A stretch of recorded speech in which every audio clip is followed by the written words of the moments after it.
Welcome to Don't Encourage Us, the show where we talk about the big ideas behind fiction projects of all different kinds. Books, movies, TV shows, video games, nothing's off limits. I'm your host, Bob McKenzie, and I'm here with my brother, Doug. How's it going, eh? No, doing great, eh? So today we're going to discuss the 2009 Japanese horror film Occult. But first, what's been on your list this week? I started watching season 2 of Rings of Power. Ooh, is that out? Oh, I didn't It's even out. realize it. Okay. Yeah. No, I'm sorry, not Rings of Power. I made a mistake there. Wheel of Time. They're so similar. Yeah. Yeah. I think Wheel of Time wishes it was Rings of Power, but yeah, how's it going? I think you're right. It's pretty slow going. It's there are a lot of different characters. There's a lot of talk about magical concepts and in places that you know nothing about without a lot of context, and it's a little convoluted. I guess it's a book series by Robert Jordan, so they need to squeeze a lot in to the seasons. And I think they're squeezing too much in because there's so much exposition in those first 2 episodes. I don't know. I might give it a chance, but I might just stop it at some point if it doesn't pick up a little more. You know, there's a lot of characters sitting around campfires discussing like the old days of magic versus now, et cetera, et cetera. It's getting a little boring. Yeah, that's unfortunate. Yeah. Otherwise, is it good or anything about it that you particularly like? I mean, I think the acting is really good. I think Rosamund Pike is a really great actress. So whenever her scenes come on, they're a lot more interesting, I think, than some of the other characters, though the other characters are really good as well. But I think she has like a really good charisma to be like the leading character of the series. But maybe it'll pick up. The first season seemed to be similar. I watched the first season and I actually enjoyed it by the end, but it took a while to really understand what was going on, where things really started coming together. That could be the case with this one too. Maybe it's something worth giving a chance. Yeah, that's good. Well, I hope so, because I think a lot of people started it in season 1 and then bailed on it. That was sort of the internet chatter that I saw. So it's good to hear that season 1 kind of pulled out of a dive and was pretty good. So hopefully season 2, they learned some lessons. Maybe they're just laying some groundwork now, and then they'll get to even higher levels by the end of this season. It's also nice to see that Amazon didn't cancel it, because that's been the trend lately. Luckily, a couple of these streaming services have deep pockets, because that's not how they make their money. So Amazon, I guess, can afford to invest in 2 or more seasons of something and see if it gets to the point where it gets good. Whereas a lot of these other services, these other companies can't really afford that. So I think, Apple and Amazon are really the only 2 that have, for them, streaming is just like a little tiny scribble on their balance sheet, right? It's not really much to them. So so I guess Wheel of Time benefited from that. They really didn't promote Wheel of Time season 2 very much at all. I kind of stumbled on it. It's something I'd previously watched, which is probably a good indicator that they're not putting that much behind it like they were around season 1. Sure. I'm really looking forward to Outlaws. Have you seen that series? No. Stephen Merchant. It's a comedy. Oh, no way. Yeah, they're on, I believe, season 3 or 4 now? Really? And it's really well done. It's about a community service group in England. Oh, I have heard of this. Yes. Okay. Christopher Walken's in it. The cast is great. The chemistry between the cast. And they find a bunch of money. And that causes all types of hilarious scenarios. Like, it's really, really good. They really did a great job of it. And they just keep renewing it. So I think it was a big hit for Amazon. I think it was originally a BBC thing, but then it ended up on Prime. So I guess they might have bought it out and refinanced it, but it's definitely worth taking a look at because he's just so talented. Like, I love such a Stephen great Merchant. writer. Yeah. He's so great. Like, so funny. All his stuff. I've been disappointed every time one of his shows has been canceled. It just blows my mind because he's got so much charisma. He's so funny. He's got great timing. He really elevates the performances of actors around him and actually makes them seem funny too. Like, just really great stuff. what's that show called? Hello, Ladies, I think. Yes. Where he's a single guy in L.A. That was amazing. That was such a good show. I can't believe that got canceled. I know. It's really sad because I mean it's really high quality. I'm glad that The Outlaws is a thing now. Yeah, because it's great. You could binge watch that show no problem. Yeah, that happens a lot. Like when you think an actor is particularly good or someone was very good in a series or in a movie, and then you don't hear anything from them for a while, and then you realize, oh no, they've been acting. They're on season 7 of some show that you don't watch, But that's like, been great for them. Like, was it Burt Reynolds? No, Tom Selleck. Tom Selleck's been on Blue Bloods for like 15 years or something. Like he's doing, and no one has well. any idea. Yeah, they're like nobody on America's coasts has any idea what happened to him. Right? There's a lot of shows like that, right? Like that NCIS show. Wasn't that one of those shows that's been on for like 30 years, but no one really ever talks about it? Yeah, I guess it's a hit. Absolutely, it's the same thing. It's what is it? What's that actor from Quantum Leap?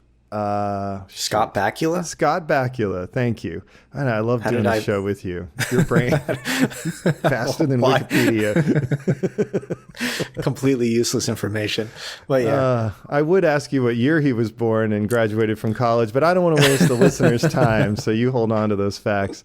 So yeah, he's been on NCIS, I don't know which one, like NCIS Toronto or whatever he has? Yeah, 4 years. For years. When you said Quantum Leap, I just thought to myself, he stopped acting after Quantum Leap. That's a shame because he was pretty good. Exactly, I mean, no. I hope Scott Bakula, I'm sorry if you're listening to this right now. We just had no idea. And I'm sure he is listening, so it's a good thing. That's a very sincere apology, Scott. I want to apologize for my co-host over there. So he did Star Trek Enterprise for, I want to say 5 or so years, and then moved on to the more successful NCIS. Don't quote me on that. It's one of those crime dramas, but he's been doing it for a while. He'll let us know in the comments. Is Scotty B Quantum NCIS? Just text me back, man. Come on now. Well, speaking of Amazon, I just finished season 1 of The Terminal List. Have you heard about this? Have you seen this? Yeah, with Chris Pratt. Chris Pratt, yeah. So I just picked it up out of curiosity. It looked like, Chris Pratt doing the TV show for Amazon. I figure, hey, it's probably pretty well written. Otherwise, why would Chris Pratt's agents or handlers allow him to do this? But I hadn't really gotten a lot of press, at least not in my circles or the parts of the internet, the dark web where I go. But it was really, really good. Like really good. Like I watched Reacher. We talked about that a while ago. Mm-hmm. It's very similar. It is even better than that. It's spectacular. Yeah. I was thinking about checking it out, but I heard that it was a novel. So I was thinking about reading the novel. It's a book before series. I got into that. Yeah, written by Navy SEAL or former Navy SEAL Jack Carr. It's right up my alley. I really, as listeners know, I'm a big fan of those spy, like special forces, CIA thriller books. The season 1 of the series is spectacular. It is so well done. He's kind of a Punisher / Mac Bolan type, and I'm not going to spoil anything because you probably are going to read the series. But if you read any of the books, come back and talk about it, because I thought this was going to be fine. I was like, yeah, whatever. Just something to watch. I'll check it out. I like Chris Pratt. And the first episode, I was like, yeah, it's fine. Whatever. It's just kind of typical military culture stuff. Like nothing really amazing. It was well done, but didn't grab me. But I think it was about halfway through the second episode, or maybe towards the end, I was like, now I'm kind of interested. And then the third one, I was like, whoa, okay. And it just kept picking up interest, like intensity for me. And so I was watching the next episode like sooner and longer, and doing longer spurts of watching and more and more and more, and all the way up to the very end. It just continued just in this upward trajectory. So, oh, wow. Yeah, you might have to give it a little bit of time if you decide to watch the series in order to let it hook you, but it's worth it. It's worth the investment. It's really, really good. So I loved it. Yeah. Yeah, I'll check it out. I'll probably start with the novel, just because I really love reading those types of books, and then I'll check out the series and see how it compares. Well, yeah, and then if you like the novel, maybe you can read the second one, the third one, fourth one. I think there's 5 or 6 of them, and come back and report on that a little bit. I will. Have you checked out the Gray Man series? Yeah. No, I need to watch that on Netflix or do read like read the first book. Listen at 3 times the speed or whatever. Highly suggest reading it. I've seen the movie and read the books. At this point, I think I'm on book 10 of the series or something. I love them. They're really great. That and those Daniel Silva books. Yeah, big fan. You're like Johnny Mnemonic over there, just like jacking into the audiobooks, like downloaded. It's like Keanu from The Matrix. It's like, I know the Gray Man. Downloaded. Next. Oh, this one says the Gray Man series and Kung Fu. Yeah. So I learned all my random facts. Totally useless, but yeah. That explains so much if you have a data port in the back of your head. Downloading nonsense. Nothing that can be used for good. Just like random. Scott Bakula facts. Yeah. I'm waiting for that Jeopardy category. Celebrity birth dates? Scott Bakula. Potpourri. Gray Man, book 4.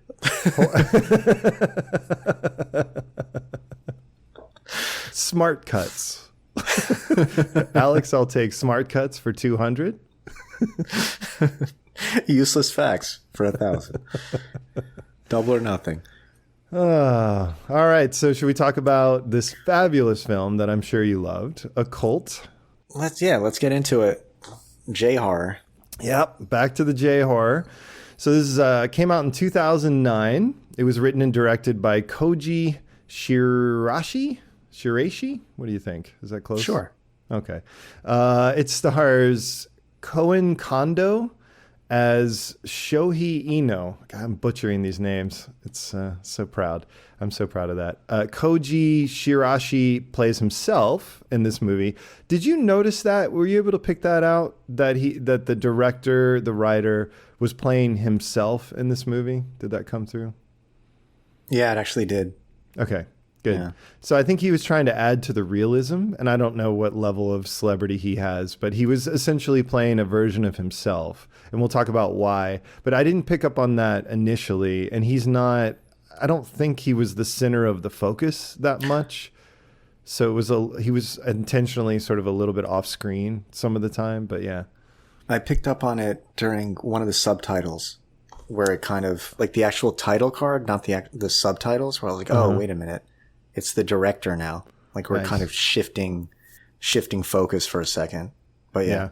Good catch. Right. So kind of a clever idea there. Like you make a found footage mockumentary and you put yourself in it because you're presumably a known director. So it would make sense. And it's in a genre consistent with films you've made before. In this case, sort of sci-fi supernatural.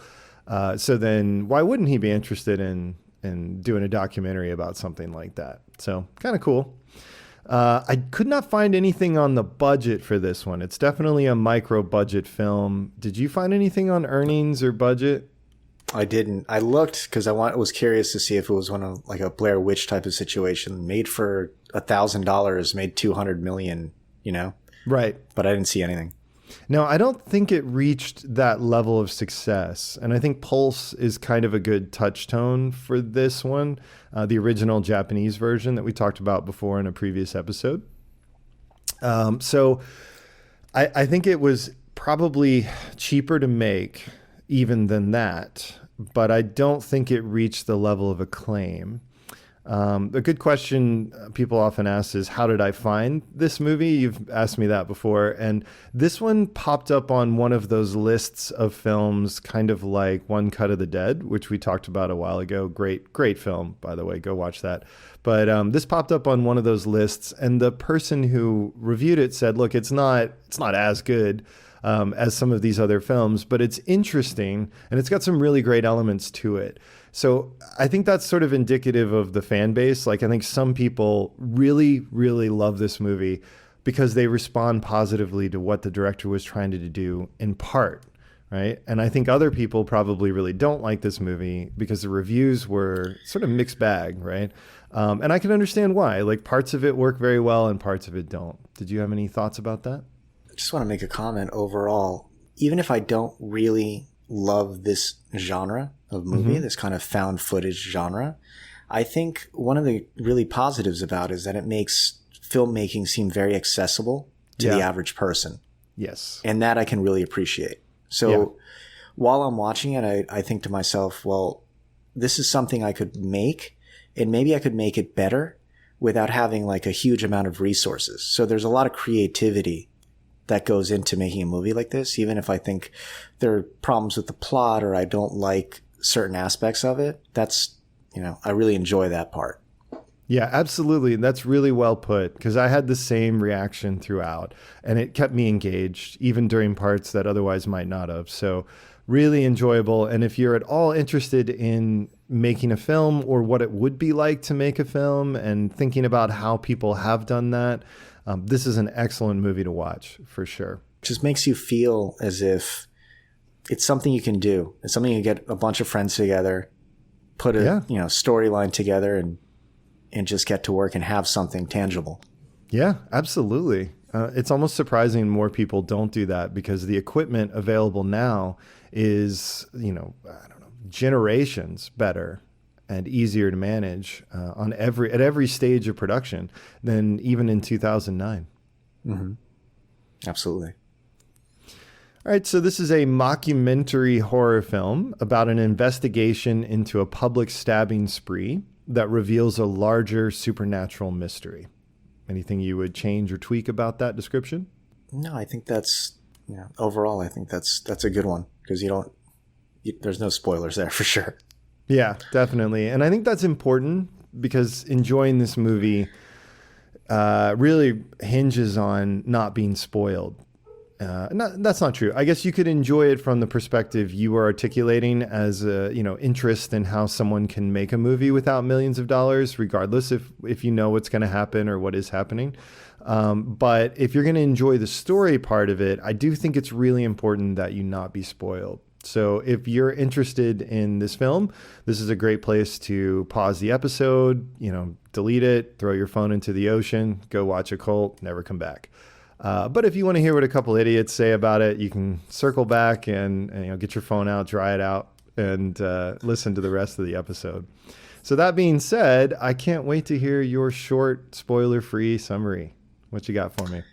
There's some footage that you see in the beginning of these people who are on a bridge. They're just having a good time. They're visiting this like really beautiful area near the ocean, near the coastline. And suddenly there's a stabbing on the bridge. So 3 people get stabbed on this bridge. Panic ensues. The killer ends up jumping off a rock, disappears. Don't see anything after that. Then you realize what you're watching is a documentary about the events that actually occurred. So as the movie goes forward, you start understanding, what's happening a lot more clearly. They start interviewing people who knew the people on the bridge, and then the story takes a turn and starts focusing on someone who was stabbed but not killed. And you realize that this person actually had a carving put onto their back by the killer. So the mystery becomes, why did this happen? Who is this person? And why were they not stabbed to death?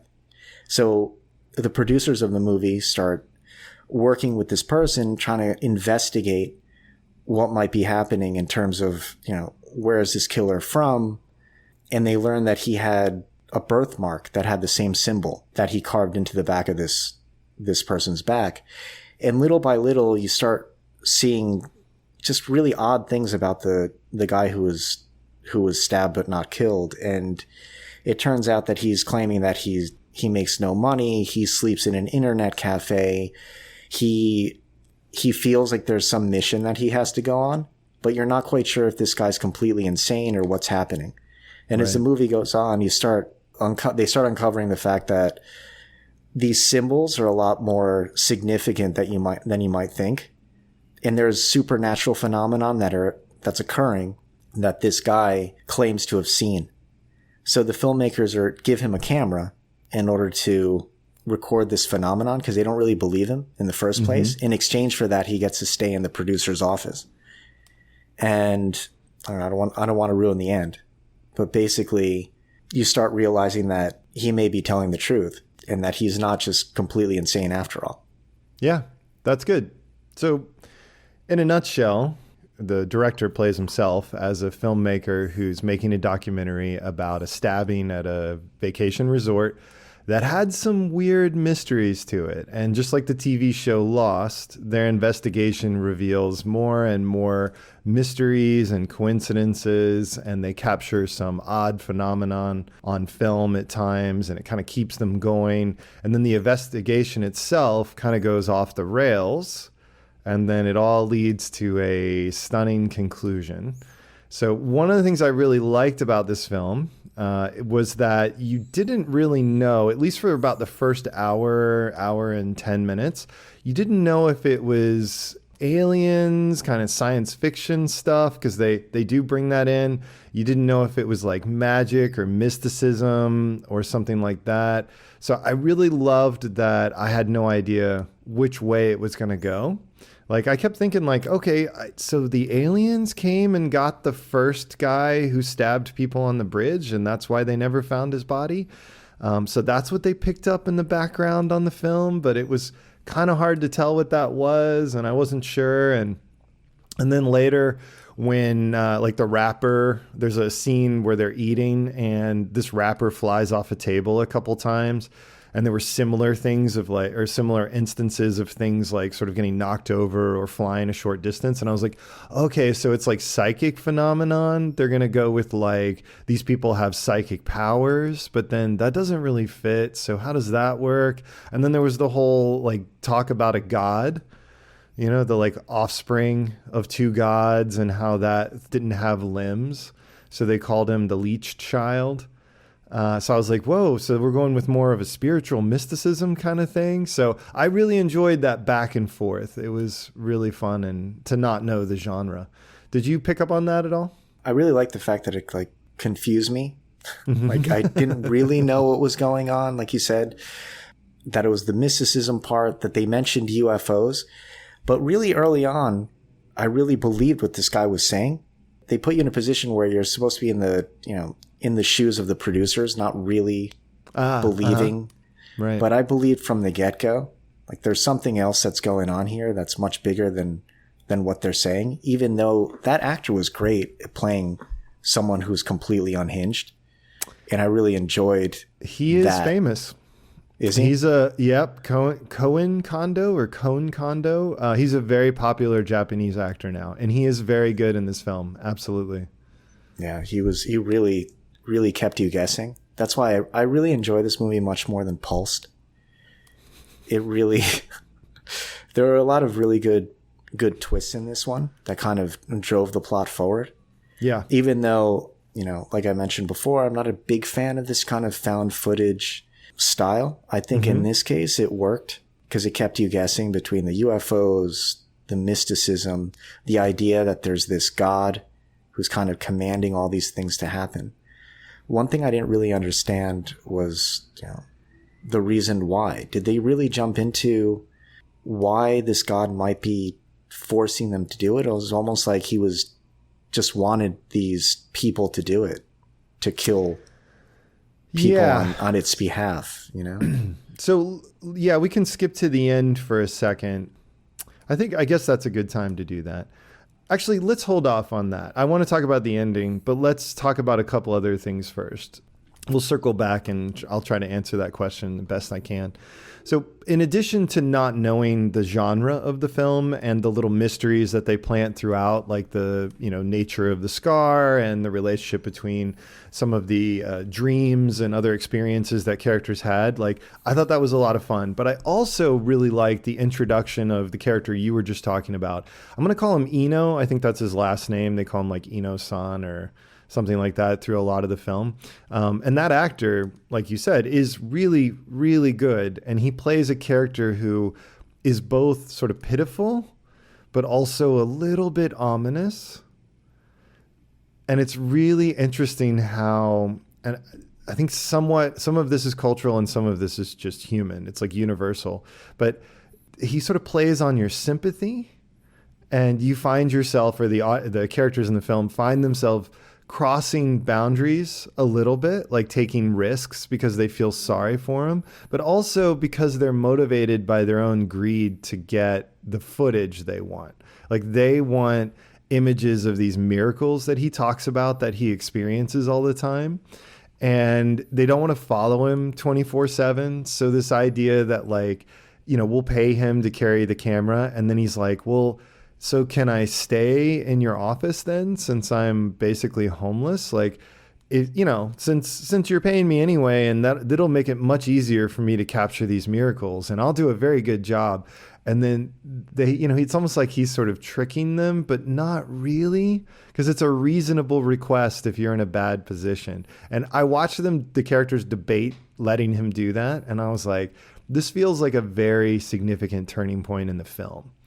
Previously, the film was very much about interviewing different people, and the filmmakers had that insulation, like they were safe, because even though the people they were interviewing were going through scary, weird things, the people filming were removed. But then that's the point where I think it crossed that line, and it felt like they were vulnerable. They have this guy staying in their office. They're tied to him. Like he's ingratiating himself. That's an interesting point, because that's basically the stance that the female producer had taken in all of this. Right. That she was very disconnected from who she was interviewing. And this ominous character, he calls her out on that. Yeah. Which I found a very, very fascinating thing to do in the movie. It was almost like, this is the person that could be a threat to him, because she's so disconnected. He can't pull her into his orbit. It was very frustrating for him. Yes. But it was almost like he could manipulate the other two, even though he doesn't end up manipulating them in the way that you think he might.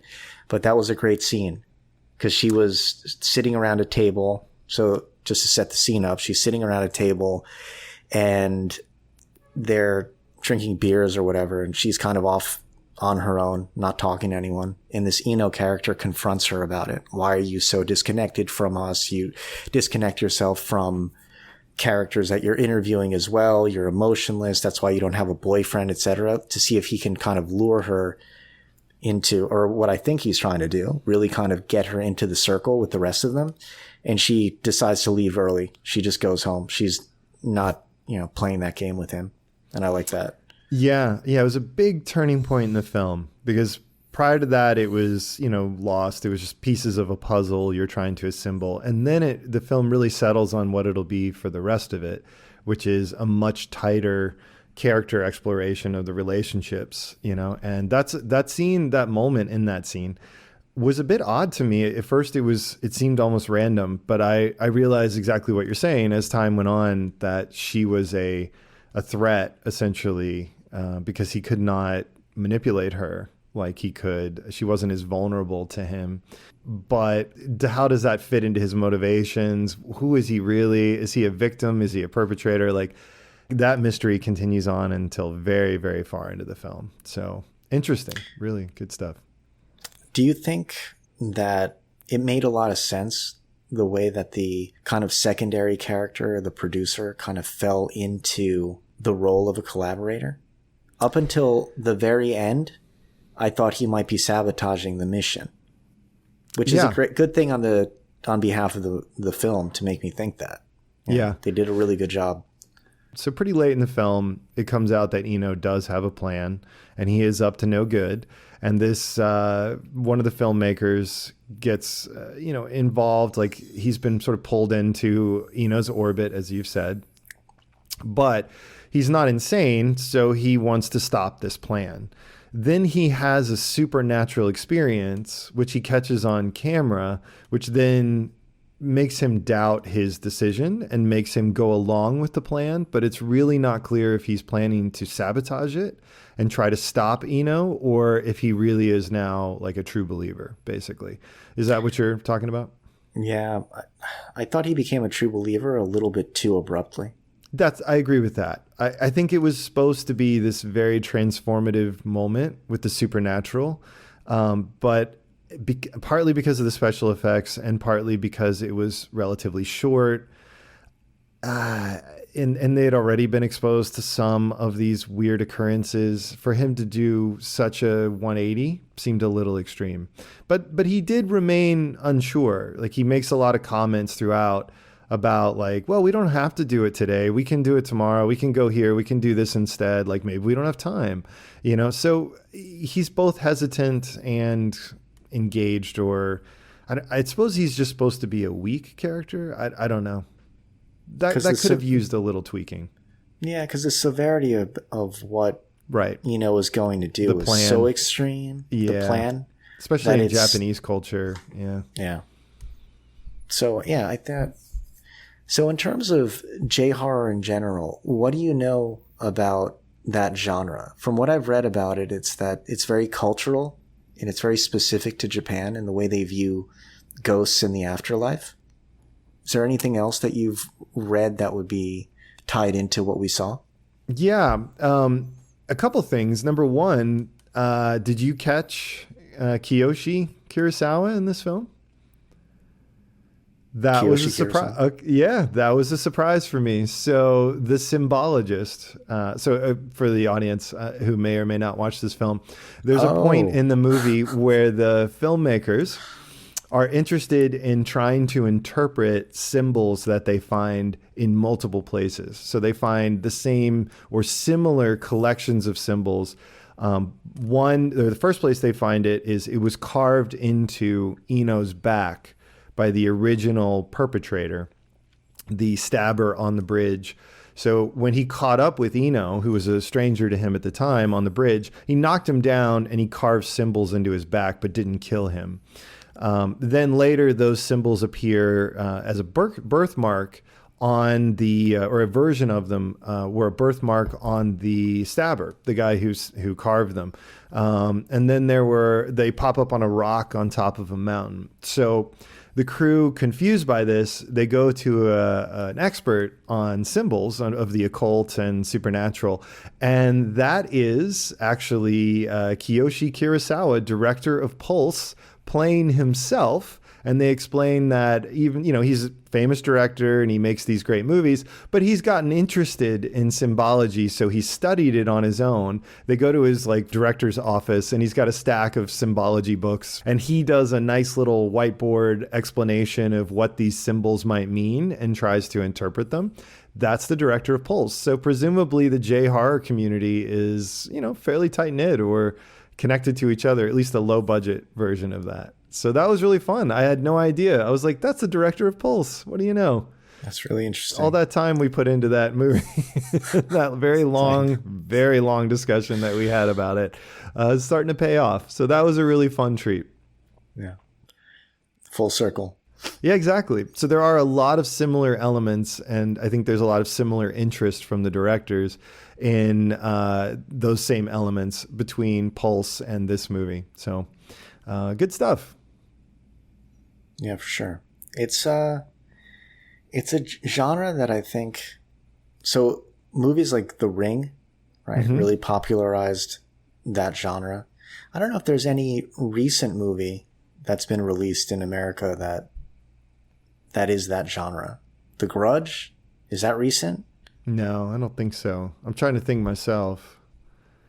I'm sure there is. No, I guess that niche has been taken over by the like Nun series and The Conjuring, and I think that sort of lower budget spiritual horror. I think that's been occupied at least for a little while. I don't know if that's pushed any Japanese remakes out. Maybe there were a couple of them that didn't do as well, and maybe that kind of resulted in a reduced interest. But yeah, I can't think of anything lately, but there's plenty of material for that. And this is a film that you could absolutely remake at any budget level, and with some changes, I think could reach a new level. I think with some big stars, it would probably be a pretty big hit, I would think. You know? Is there anything you would change about this film to help it succeed a little bit more, other than casting? You know what really took me out? The sound design. I was going to bring that up.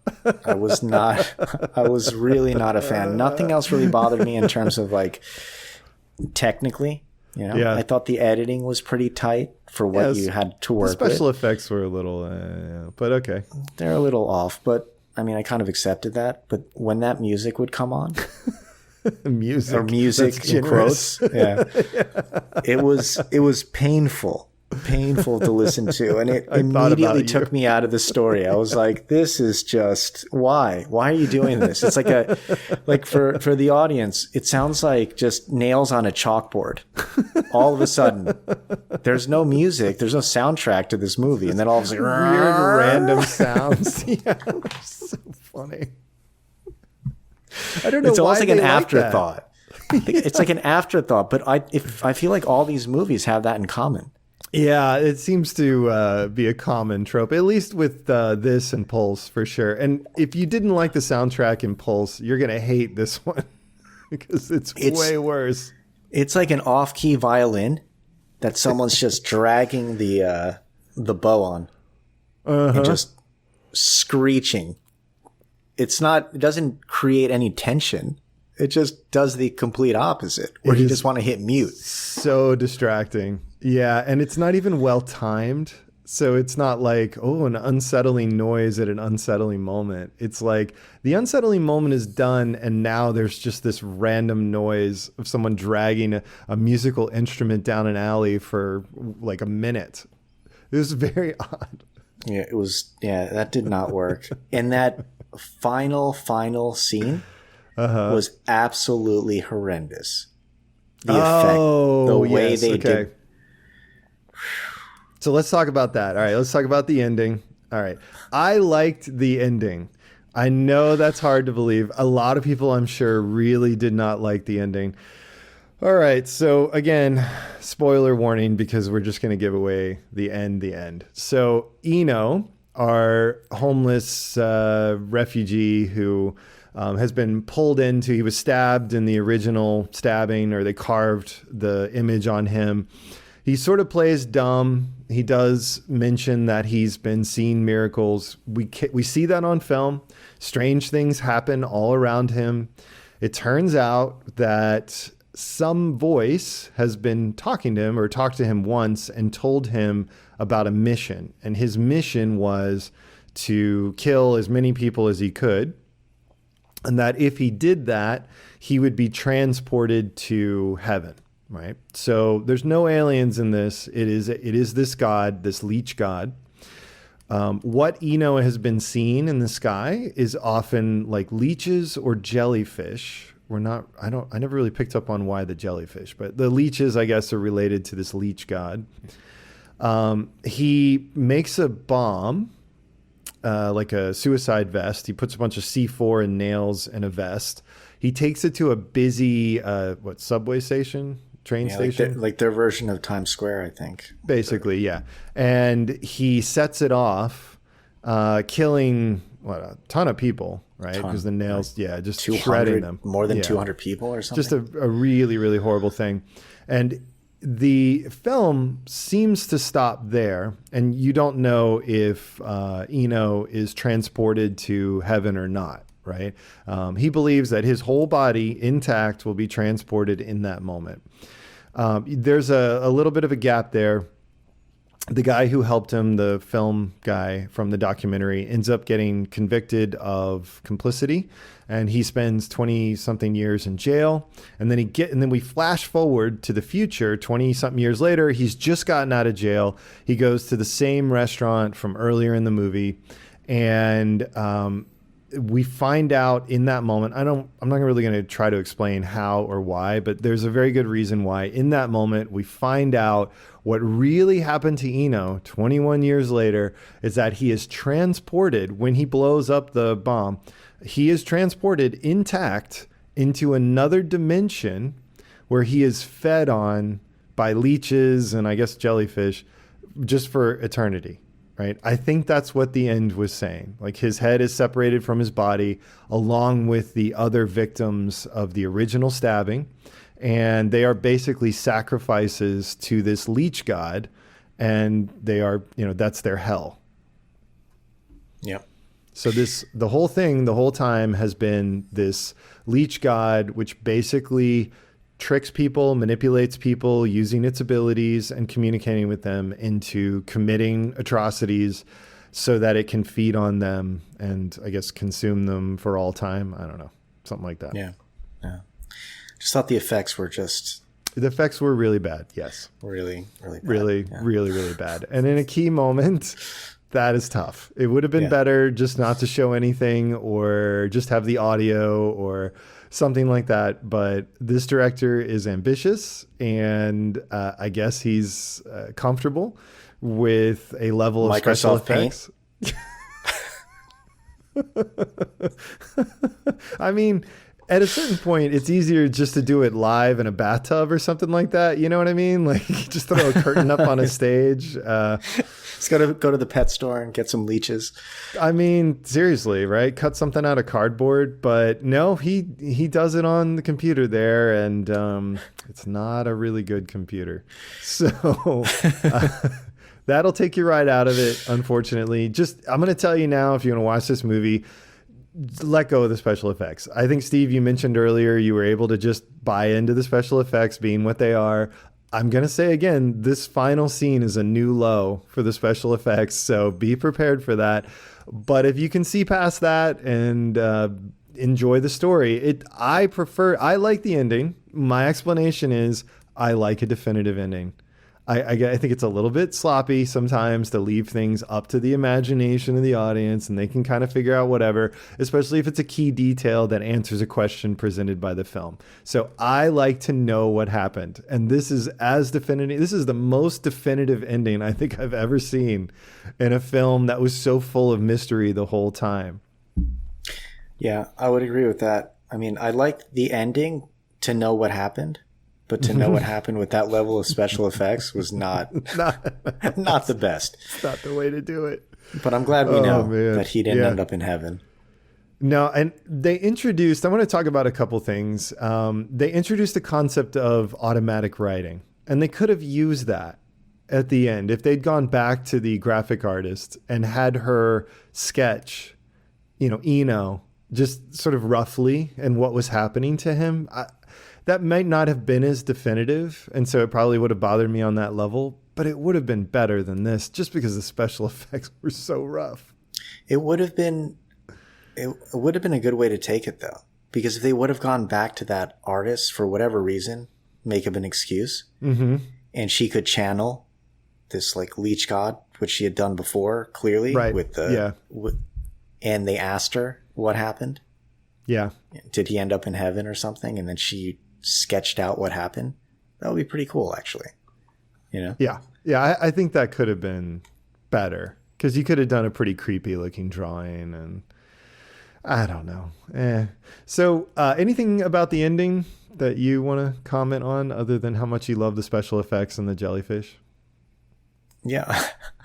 Well, when he does blow himself up, the fact that woman was so stubborn about calling the police and not hiding behind that area was beyond bizarre to me, because presumably you would think like this guy's in like a hyper panic state. Like, can I just walk 2 feet forward? Yeah. But that's a matter of perspective, right? So you're talking about a scene that's shot from the perspective of the complicitous producer, and he's decided to document, or he's agreed to document Eno's final act. And he himself takes refuge in a bus because he knows that the explosion is coming. The woman from earlier in the film that you talked about, who Eno gets mad at because he can't really manipulate her, so he accuses her of being too aloof and cold. She actually shows up and says she's been following them both. She can tell something's going wrong, and she starts calling the police. But our producer, who's hiding in the bus, beckons her repeatedly, come into the bus, come in and take shelter. And she stands just outside of the bus on the phone with the police. So why wouldn't she take one step and hide in the bus? And from the perspective of the shot, yes, that makes total sense. But from the perspective of somebody who's standing there in that moment, I think it's understandable that she would not want to go along with what this guy tells her to do. She doesn't trust him. She knows he's up to something.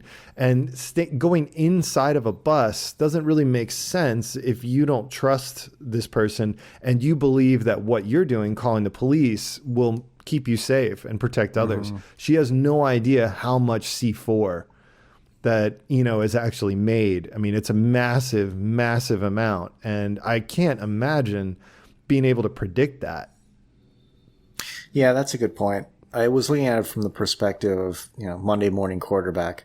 Yeah. Knowing exactly what was happening. No, but it's good. I think you were in the moment. I think that particular scene worked well for that reason, because it triggered that reaction.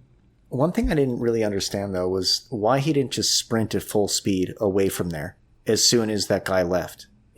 Like as soon as he walked off into the crowd, you would think his first instinct would just be he knew exactly how much C4 that guy had on him, to just sprint at full speed away from the area and not just kind of wander around, which is what he did, and then find that bus and walk in there. It just didn't seem very logical to me. I would make the argument that he wouldn't understand the destructive power of that much C4, but I think probably in the film, the point was more that this guy was a bit aimless. He had been so overwhelmed by his supernatural experience earlier, and it was supposed to be his mission to stay close.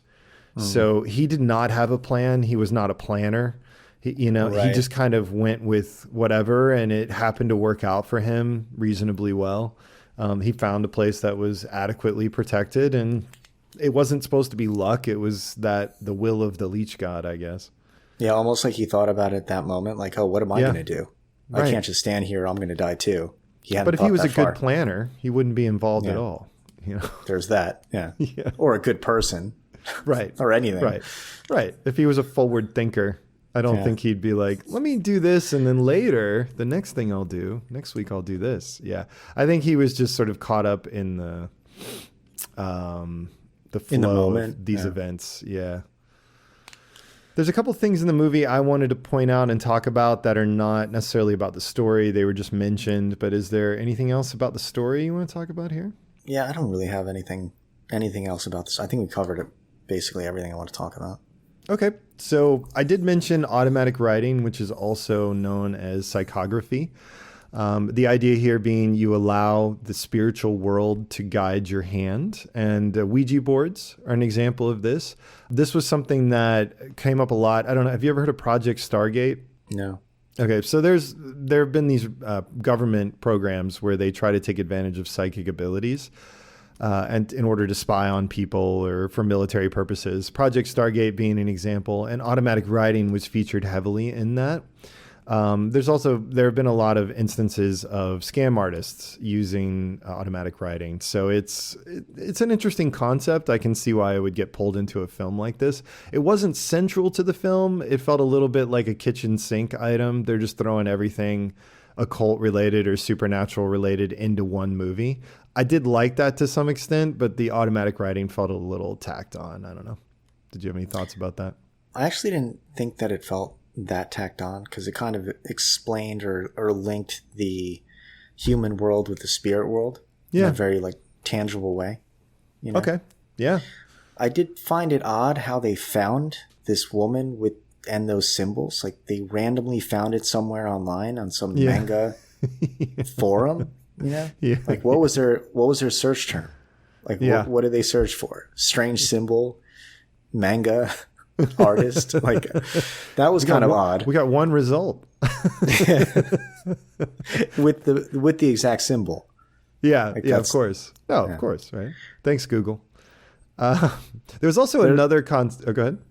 No, there were just some pieces of that movie that just like there's real jumps in logic that Yes. Yeah, for sure. That does happen. But it was somewhat forgivable because the scenes were often that they jumped to were often good scenes. So, yeah, I was like, all right, I'll allow it. Yeah, for sure. That was a big one. So you also mentioned a concept or a phenomenon in Japan, which I thought we might talk about for a second. Net cafe refugees. They also called them manga cafe refugees. So this is a real phenomenon in Japan. They also call them the cyber homeless. So in Tokyo, I guess, or in parts of Japan, they have these all-night cafes. They're open 24 hours. They allow you to use, for a small fee, allow you to use the internet, and they have comic books. And there's a whole class of people who actually use that as their home. So every day they go and or every evening, they go and they check in, they reserve a seat at a little table with a computer. And then there are, in many cases, showers, there's food for sale, there are unlimited drinks, like soft drinks that come with the purchase of the space, I guess, the chair for the night. So they were serving as homeless shelters, like basically hostels. really interesting concept. Are they still big? Yeah. So they were first like observed, or like this idea of cyber homeless, right, was originally identified around 2007. So around the time they were shooting this film, there was a lot of press about, hey, wait, we've got a whole bunch of homeless people who are staying in these cafes, in these like these like internet manga cafes all night. They don't have a permanent address, so they're unhoused. So it became publicized. But then during COVID, those businesses closed. So those mostly men were pushed into the streets and they had to go for food handouts and things like that. And so there's some interesting, I saw a video on CNN online, like an archived video where they were interviewing these people and they were saying like, I hate being in this line asking for free food. This is shameful to my family. This is the first time I've had to do that because they've always been able to find just enough day labor, just work for a day or two or a week or whatever, to earn money, just like our character in this film, to earn enough money to stay in these places every night or almost every night. And then they get a little bit of food and, soda and take a shower. And then they get up the next day and they're able to go find work some of those days. During COVID, they were pushed into relief lines and things like that. And it really brought the problem back to the forefront. Yeah, I don't think there's an equivalent of that here. I know in libraries in major cities, if there's homeless there, they're not allowed to go to sleep. So they can sit there, but they can't sleep. And when they go to sleep, they get kicked out. Yeah. So it's a big problem. I think in America, they just end up on the streets, and a lot of them try to get enough money to get a bus ticket somewhere warm and even migrating with the seasons. And you'll notice, especially around here, when they put in new benches, they make sure to put in like armrests and dividers so that you can't lay down on it. Mm-hmm. Yeah, but they don't do really a lot of build shelters. Little tricks too with, potted plants or kind of bench type areas. They'll put mini spikes on those. Yeah. So you can't lay down on those. So they have all kinds of deterrents that they install. It's kind of, I understand it, but it's also kind of sad, that like you can't, there's no good solution for the problem, I guess. No. And I don't know if this net cafe idea, this like cyber homelessness is a better solution, and I don't know if it would apply, like maybe the homeless here are categorically or qualitatively different than the homeless in Japan. I would imagine that in a lot of ways that's true. So even if there were a series of places where someone could go and for a very, very low price, have a shower, have somewhere to sit or, sleep, Even if that's not the purpose of the place, I don't know if that would work here or if it would cause more problems. I don't know. Maybe we have too much violence, too many guns. It would just cause, issues.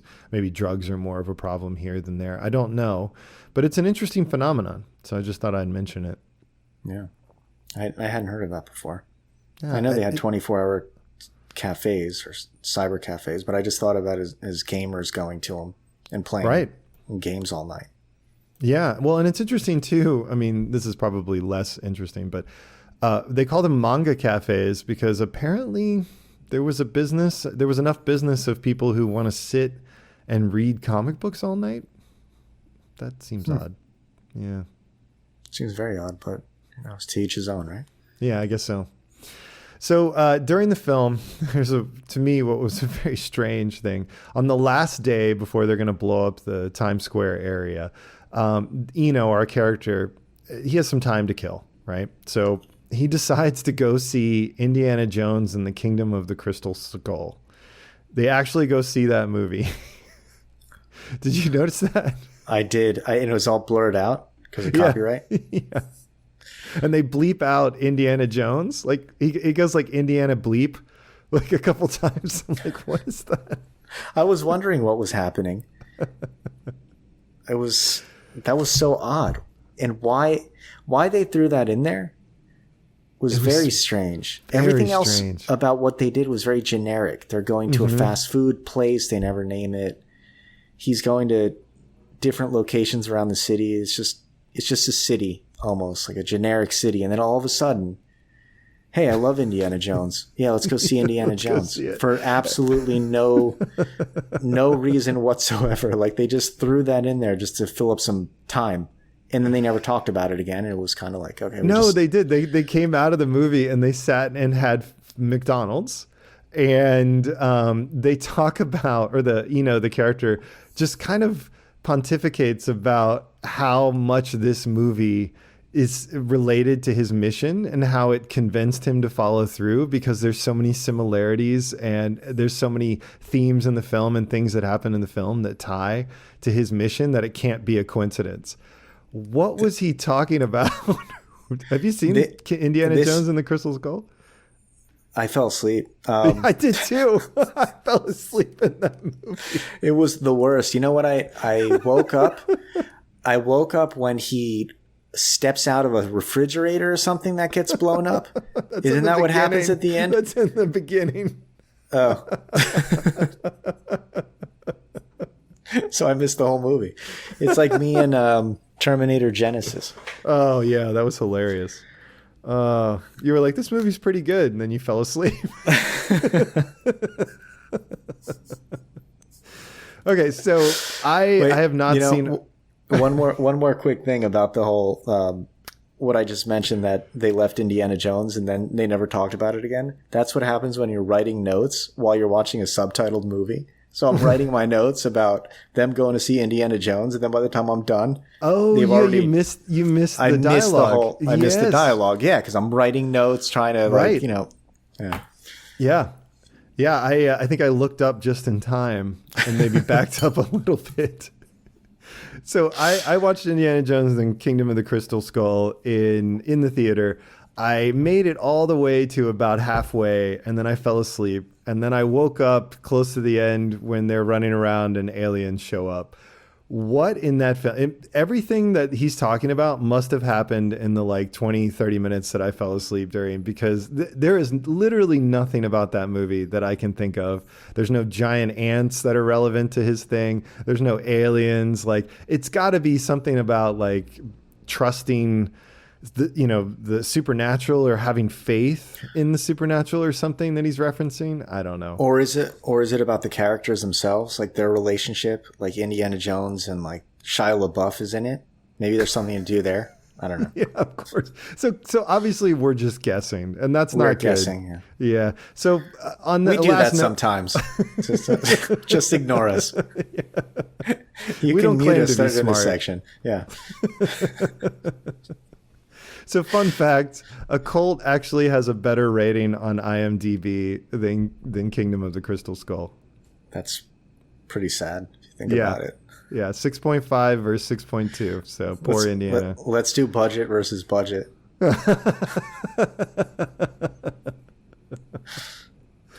Oh man, good times. All right, so who would you recommend this movie Occult to? Fans of movies like Blair Witch. Um, Yes. If you liked Blair Witch, yes. People who find character studies very interesting and fascinating, because I think this is really well done in terms of examining a character that's unhinged. You know, there are so many parts in this movie where I thought the plot was going to be him massacring the producers all of a sudden. Me like too. they were going to walk into the office, he was going to sure. stand up with a knife, kill them all. Yep. And somehow he finishes the documentary. It's like goes from his perspective or something. Oh, that actually would have been pretty good. Yeah. Yeah. That's what I thought was going to happen, and which says a lot about the acting. Yes, that actor is good. He's done a ton of stuff. I looked up everybody, and most of them didn't even have photos. But this guy has done very well. He had done some things before too, so he was a bit of a good get. And then he's just gone on to do bigger and bigger things. Anyone else you would recommend this movie to?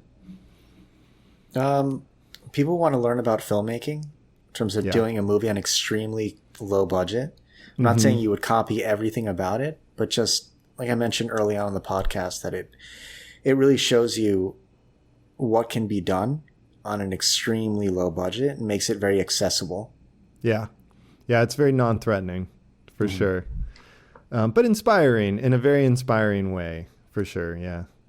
So I would recommend this to anyone who loved Pulse. If you loved Pulse, I think this is a film you can kind of get into and enjoy. Very similar in a lot of ways. If you recently bought an iPhone and you want to make a movie, this is a great movie for you to watch. If you have some garbage can lids, a broken electric guitar, maybe a noisy fridge, and you want to break into composing soundtracks for movies, this is a great, great movie for you. Very inspiring. Yeah. So what would you do with this intellectual property if it dropped into your lap like a camera from hell? What would I do? Trying to think if this is something that would be right for a sequel. You know, exploring more about the background of this leech god entity would make an interesting movie. Because I could see it as kind of like you saw that Predators that came out recently. Yes. Where it's like Prey? You mean, or Prey? Predators? Yeah, Okay, Prey. Yeah, Prey. Yeah, and it's takes place in the 1700s. I really love that concept, and it would be great to see something like this take place in another time period earlier and how it manipulated other people. I think that could make for a good movie. Yeah, that's interesting. So what are you going to have, like an old photo album? Like, I guess you give up on the mockumentary piece for that, right? I think you'd have to. Yeah, it would have to turn into more of a traditional movie. So Blair Witch 2, Book of Shadows. Something like that, but where people actually see it.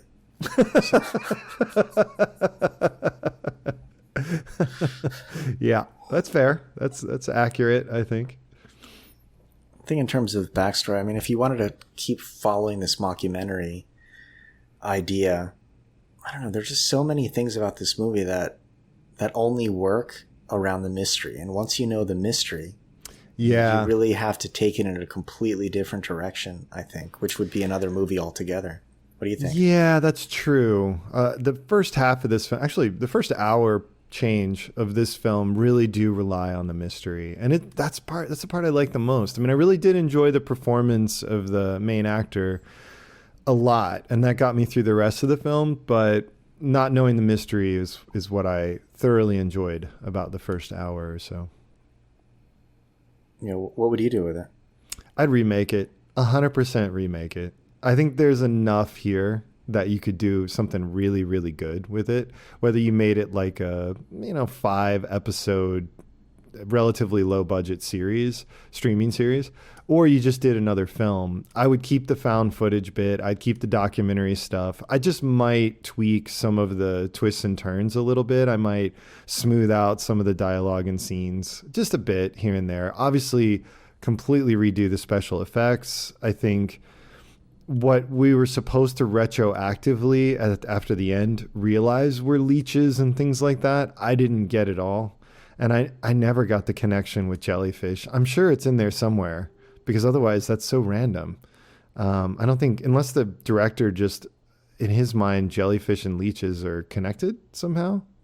I just never got that. So anyway, there are a bunch of things like that that I think could be reshot and redone by someone very talented, more talented than myself, who could make that work very well. But this really fundamental piece of playing between pity and fear, that I think is spectacular and would keep that 100%. And then when you find out that, yeah, you know, the pity and fear thing resolved in a way that's fairly predictable, i.e., you know, you should have been afraid, but the reality is not for the reasons you would think. So I think that's great. Yeah, this movie, I think, done in a much higher budget way, it reminds me of that series, The Kingdom. Have you heard of this? Is this the zombie Danish. one? It's Danish, okay. About a haunted hospital. It's excellent. Yeah, It's all about the supernatural. I think it would be right up your alley. On IMDb, it gets an 8.2 rating. Oh, okay, great. And they describe it as surreal, ominous, and atmospheric, which is really the way I would kind of describe this movie too. I'll have to check that out. All right, anything else today? No, I think I'm good. Another good one. So thank you to the people who made this project. I really enjoyed it. Thank you to the listeners. Make sure you stay away from those like and subscribe buttons. We'll be back next time with 2 topics, back bacon and long underwear. Sounds like a great one. Thank you. See you next week. Take care.